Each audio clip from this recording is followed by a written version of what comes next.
اوس تاسو کولی شئ چې بغیر د انټرنیټ او بې له کوم سیم کارت څخه خپلو ټولو نږدې ملګرو ته لیکلی میسج ویډیو او تصویر واستوئ. دا طریقه 100% د استفادې وړ ده.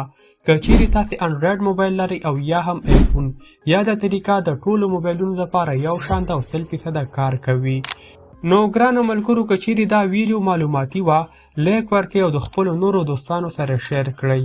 او که چیرې تاسې د همدغه ډول معلوماتي ویډیوګانو مینوال یاست، نو چینل در سره سبسکرایب کړئ، ځکه موږ هره ورځ همدا ډول ویډیوګانې نشرو، تر څو تاسو وکولی شئ زموږ له هرې معلوماتي ویډیو څخه خبر ترلاسه کړئ.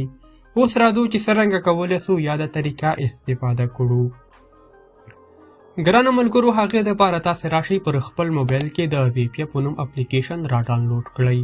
اوس به ډېر ملګري دا فکر کوي چې د ایفون دپاره خو یاد اپلیکیشن نشته، بلکې ایفون دپاره هم تاسو کولی شئ د ویدیو په نوم اپلیکیشن استفاده کړئ. تاسو لیدلی شئ زه په خپل موبایل کې راغلم اپ سټور ته، په بره سرچ برخه کې لیکم ویدیو. نو تاسو لیدلی شئ چې همدا اپلیکیشن ما خپل موبایل ته را ډاونلوډ کړی ده. د ډاونلوډ نه وروسته تاسو په دواړو موبایلونو کې د ویدیو اپلیکیشن اوپن کړئ. په یو موبایل کې تاسو د جوین بټن ووهئ او په بل کې د سکین اپشن. دا تصویر په خپل موبایل کې سکین کړئ نو ستاسو کنکشن به جوړ سي. کله چې ستاسو کنکشن جوړ سو، اوس موږ ټول پوهیږو چې کولی سو یوه ویډیو د ویدیو د لارې خپره کړو، یو تصویر د ویدیو د لارې بل ملګري ته ټرانسفر کړو. مګر مهم ځای دا ده چې موږ څرنګه کولی سو یو لیکلی خط واستو.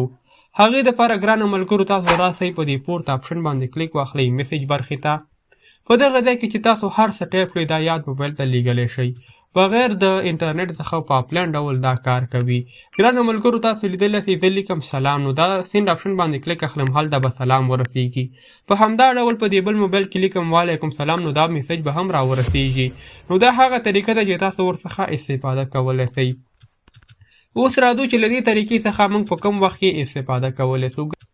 ګرانو ملګرو، فرض کې تاسو د انټرنیټ د لارې یو مقاله را ډاونلوډ کړو، یا د مقاله په الکترونیکي شکل دا PDF نه لري، نو دا لیکنه تاسو کولی شئ بل موبایل ته په همدې طریقې سره واستوئ، او په یاد موبایل کې بیا PDF هم جوړولی شئ، همدارنګه په نورو ټولنیزو رسنیو هم نشرولی شئ.